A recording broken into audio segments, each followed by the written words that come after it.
What a poor girl. I feel so sorry for her. Perhaps every Arcane viewer who has ever worried about Jinx has said these words in their mind, and I'm no exception. Her difficult childhood, circumstances, and the harsh realities of the surrounding world had an indelible impact on her. Although I'm no psychologist and certainly not a psychiatrist, I was deeply affected by the psycho-emotional state of this character.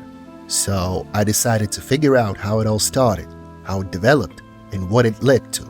For the sake of context, when I say Powder, I always mean the girl herself, even if it's Jinx. Jinx is a mental state that has been given a name, not a separate personality. And so, Powder's story can be divided into 3 stages. First, the conditions for the occurrence of the mental trauma. Second, the traumatic event itself or even a series of events. And third, the consequences of the trauma. Let us try to figure out how subjective experience can lead to trauma and thus to phenomena such as psychosis and aggression. Let us start with Powder's story before the fatal traumatic event. Conditions of the trauma. In her early childhood, Powder lost both her parents, which was the first and very strong blow to her still fragile psycho-emotional state. The loss of those who were her support and protection deprived her of the ability to cope with difficulties and anxieties, both external and internal. The child's needs require attention and care from adults because the child is not yet able to meet them independently. But when her parents passed away, Powder's mental stress began to grow. She didn't know how to handle it, and somewhere deep in her subconscious, a thought settled: I am left alone. Since parents are an ideal and undoubtedly crucial object for a child, they cannot be bad in her eyes. Thus, Powder, not understanding the entire situation, begins to blame herself. It is at this point that a painful mindset is laid down in her mind. I will be abandoned. This is where the desire to prove, I am good, I am needed, if I am useful, I will not be abandoned, comes from. This experience transfers to her relationship with her older sister Violet. For Powder, Violet becomes the most important person, replacing both mother and father. Everything Powder does is aimed at avoiding another loss. We see how she constantly follows her sister around and tries not to be separated from her for long. On one hand, Powder feels anxious and afraid of losing a loved one again. On the other hand, her psycho-emotional state is still more or less stable. This is helped not only by Vander's appearance in her life, becoming like a father figure, but also by Vi's support. Her sister gives Powder what she needs: care, emotional support, tenderness, and protection. However, even under these circumstances, Powder faces emotional difficulties. Her family now consists of Vi, Vander, Milo, and Clagger. Powder tries to earn her place among them but feels partially rejected. It is especially hard because of Milo. He regularly blames her for their crew's failures. He is the first to call her Jinx. He jinxes every job, implying that she brings only trouble and misfortune. Essentially, he takes out his aggression on her, scapegoating a weak and defenseless child. In this environment, Powder is constantly on edge and defensive. She's also concerned about Violet, who always takes risks, gets into fights, and constantly puts herself in danger. The constant accusations against Powder eventually become fixed in her subconscious as a kind of social law. Later, she even utters the phrase, "I've ruined everything." I ruined everything. I always do. As a result, Powder feels helpless. All her psychic energy aimed at achieving results meets with failure. She can neither succeed nor cope with her sense of failure. In such a state, a child especially needs the support of a caring figure, but at this point, Powder mistakenly perceives Violet's behavior as rejection. This opinion is formed after overhearing a conversation, which she interprets as a betrayal, even though it is not. she's a problem. You know what, Milo? You're right. In her relationship with Violet, Powder experiences a sequence of alienations.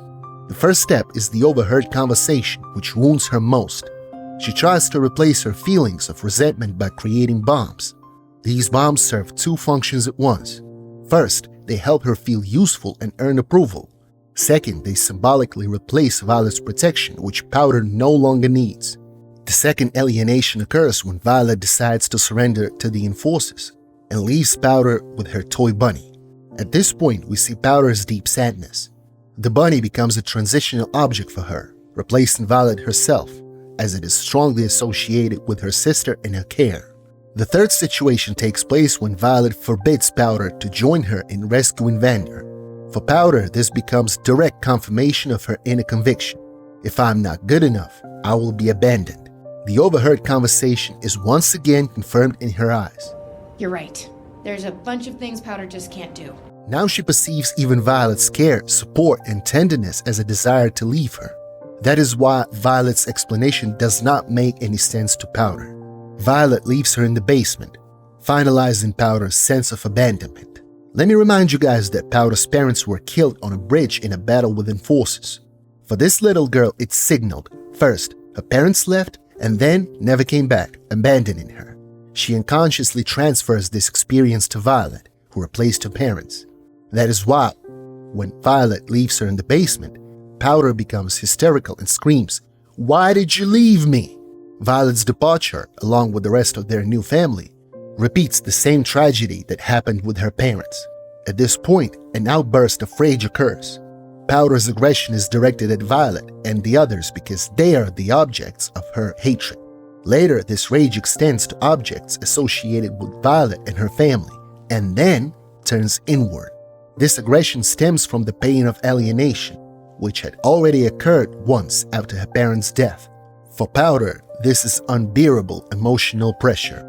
It is at this moment that her mind makes a decision that will lead to disaster. All this time, Powder tried to earn acceptance and recognition from Violet and her family to prove her importance, but she never managed it. It can be assumed that unconsciously she decided to destroy the significance of the objects that caused her pain and made her feel rejected. Powder knew how powerful the Hex Crystal's explosion could be. As a result, she literally wiped out the objects she could not conquer. But this formed the basis of a terrible sense of guilt that would later shape her psychosis. If you take a look at her actions, Powder genuinely wanted to save everyone by causing a huge explosion. She wanted to prove her worth and show she could be relied upon. But on a deeper, unconscious level, she hated aggression. Powder tried to destroy the objects that were important and desirable to her but caused pain and disappointment in relationships. Traumatic events. During the explosion, Milo and Clagger die under the rubble, and Vander sacrifices himself to save Violet. At that moment, both sisters believe Vander is dead, though later in the second season they discover he's now Warwick. At that fateful moment, his death was their reality. Powder faces the consequences of her actions, which have destroyed everything around her. Her nervous system is under tremendous stress due to the loss of important people. She draws parallels between this tragedy and her past experience of losing her parents. Additionally, Powder's emotional state worsens from feeling rejected. She hoped that despite what happened, her sister would recognize her importance. But Violet, overwhelmed by anger and pain, cannot cope and lashes out at Powder. For Powder, her sister's aggression is a terrible blow. Violet, her last hope for support, suddenly becomes a source of threat. In the heat of the fight, Violet calls Powder a Jinx, Because you're a Jinx! finally rejecting her. This moment becomes pivotal. All of Powder's efforts to maintain contact with her sister backfire, and Violet leaves. The loss of her sister, once so close, causes Powder deep psychological trauma. She's alone, facing overwhelming pain and unable to cope on her own. In an attempt to soothe her emotional pain, Powder clings to the first person who shows her any attention. She's driven by a desperate desire for support. In the end, she accepts help from Silco, the man who previously intended to kill her. Events after the psychological trauma. Accepting the role of Jinx can be explained as follows. After betrayal, loss, and rejection, the likelihood of such events recurrence seems inevitable. To handle this, Powder takes control, deliberately destroying ties and provoking hostility. Her stance is the following: I will do everything to make you my enemy. This mindset forms the basis of her rebellious behavior we observe in Jinx. Her relationship with Silco and entering his domain marks a change, but these changes do not help Powder process her trauma. Silco, a new supportive figure, differs fundamentally from Violet.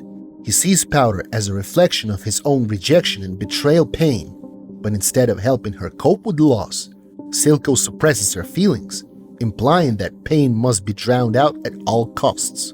His approach lacks genuine support. He imposes his own experience. He doesn't listen to Powder, only speaks in monologues, trying to solidify her as Jinx. Silco repeatedly devalues her pain, focusing on what benefits him. For him, Powder and Jinx are different people, although in reality they represent different states of the same personality. His last words emphasize this gap. Don't cry. You're perfect. For him, pain and tears are Powder, while strength and rage are Jinx. Unfortunately, Silco fails to recognize them as one individual. This alienation mirrors the trauma Powder already experienced. After the trauma and loss of a significant figure, Powder's mental development stalls. She has no friends or close relationships, only isolation and occasional attempts to share her feelings with Silco, which remain unanswered. This leads to symptoms, guilt psychosis and betrayal psychosis. I'm not saying Silco is bad. I'm only highlighting which aspects of his behavior did not help process Powder's trauma.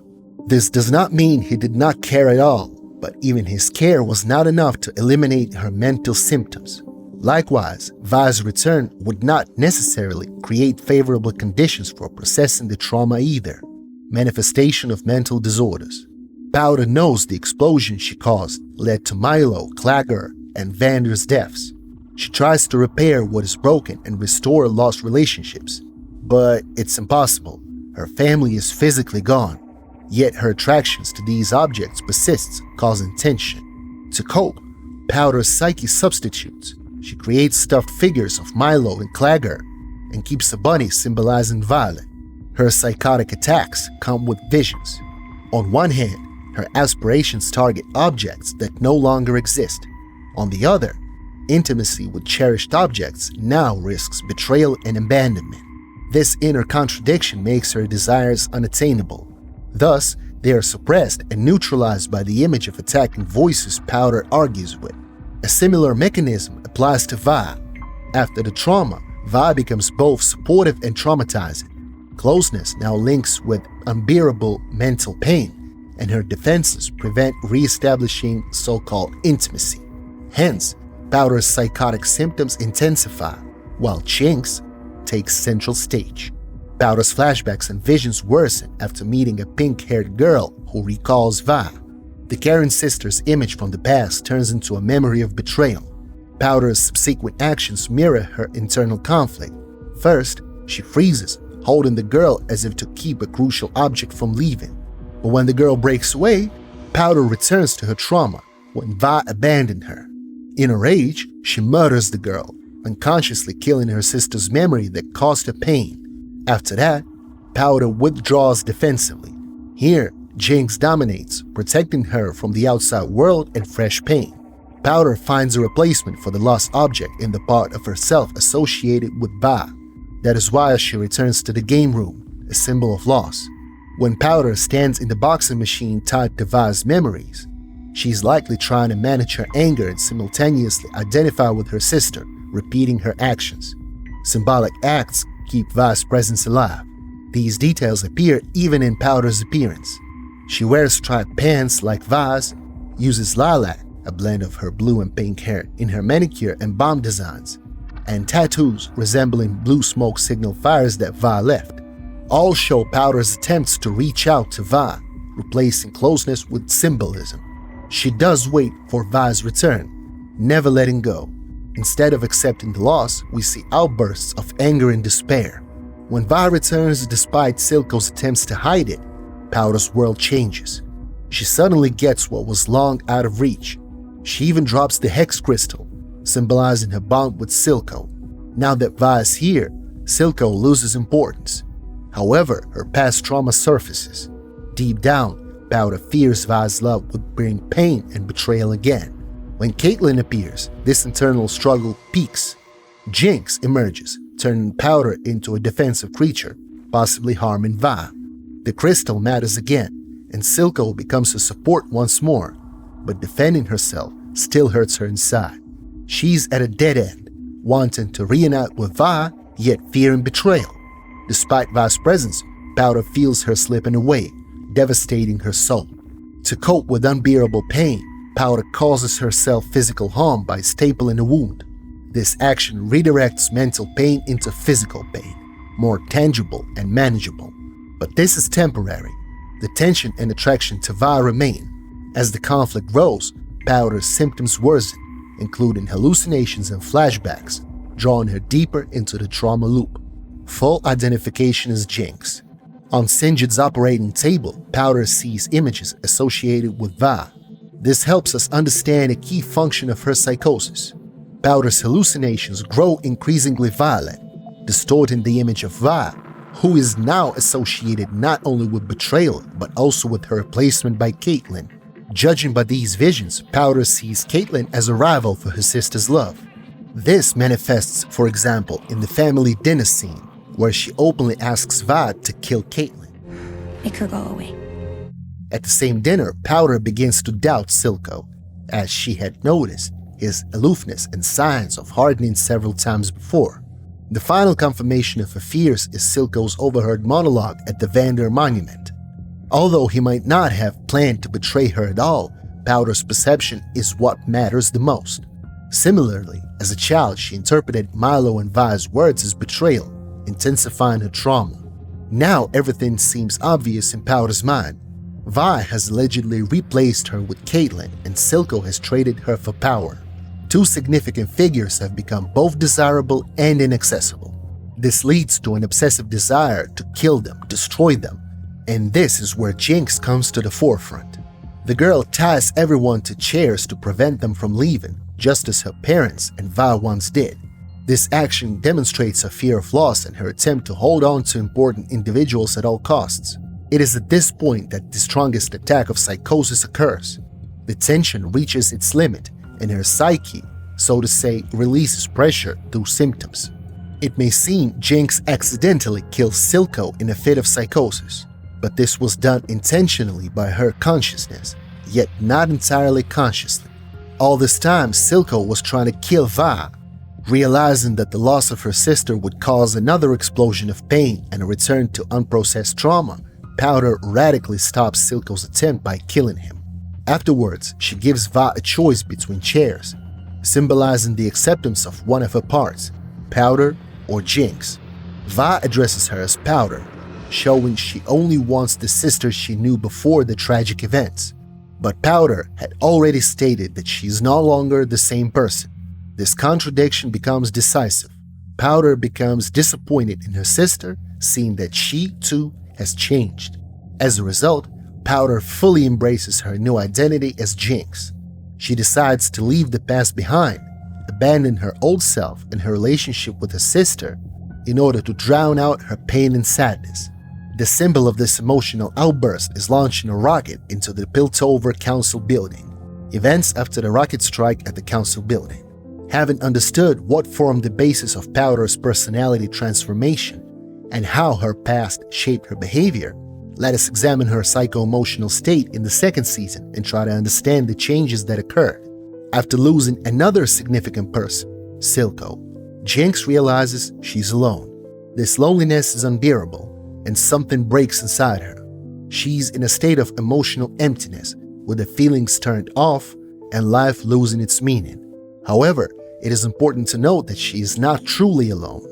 Sadness for Silco becomes a sort of bridge, creating unexpected understanding between Jinx and Sevika. While their relationship used to be based on mutual hatred and animosity, now, against the backdrop of their shared loss, they grow closer. Although Jinx does not realize or acknowledge it, she now has a form of support in Sevika.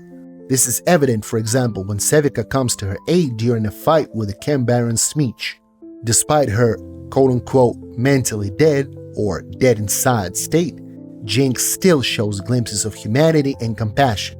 This is especially noticeable when she saves a little girl named Isha. This act causes unexpected change in her inner world. Isha, in turn, feels sincere sympathy for her savior and later saves Jinx in return. Gradually, a bond forms between them. Jinx unconsciously begins to grow attached to Isha. Perhaps it's gratitude, but probably something deeper. The girl reminds Jinx of herself as a child, small, vulnerable, and eager to be important to someone. This makes Jinx feel confident that Isha won't betray her. A child's affection is pure and unselfish. Remembering herself as a child, Jinx knows that Powder would never leave someone important to her. Isha, like little Powder, is not yet familiar with betrayal, cruelty, and selfishness. She depends on her supportive figure. After losing Va and then Silco, Jinx becomes that supportive figure for Isha for the first time. This connection awakens long-lost traits in her: care, tenderness, and humanity. Her psychosomatic symptoms go into remission. Her hallucinations and aggressive outbursts fade for a while. We see she becomes calmer and even begins to show empathy. However, everything changes when Jinx learns that Isha and the revolutionaries have been captured. This situation triggers her traumatic experience anew. Flashbacks, hallucinations, and voices return, and her eyes begin to glow with their characteristic pink hue again. In this state, she rushes to rescue Isha, driven by a mix of anger and determination. When the rescue operation succeeds, we see a completely different Jinx, moved, sincere, and concerned. Her relief and joy that Isha is unharmed and the powerful emotional release show she has not lost her ability to feel. But when danger returns, Jinx, showing unusual maturity, asks Sevica to take Isha away to keep her safe. This decision is key, demonstrating how deeply Jinx has changed. Hope for a family reunion. When Jinx learns Vander is alive, though now something completely different, a huge beast, she has a glimmer of hope. She believes maybe things can still turn around, that a family can be together again as they once were. The reunion with Vander is a deeply moving moment for both sisters. This man, once a symbol of safety and home, becomes the link needed to restore the relationship between Jinx and Va. However, despite this ray of hope, fate deals Jinx another crushing blow. Isha, whom Jinx rescued and had grown very attached to, tragically sacrifices herself to protect Jinx. This loss becomes a turning point. We see moments of their time together, bright, sincere, warm. In such a short period, they became a real family to each other. And now, after losing Isha, Jinx faces the thought that has haunted her all her life: everyone leaves me. Although Isha's sacrifice was noble and loving, Jinx perceives it as another confirmation of her inner fear, that she isn't worthy of love, that she's always alone. This loss is the last straw, the final anchor keeping her from the abyss. In the cell after this tragic event, Jinx sinks into complete hopelessness. She is overwhelmed by a deep sadness that turns into a wild reluctance to live. She openly states her intent to commit suicide to her sister, but her despair doesn't end there. She starts acting and making her moves, determined to follow through on her plan. Events after the turning point. Her attempt at ending her life is not successful because Echo intervenes at a crucial moment.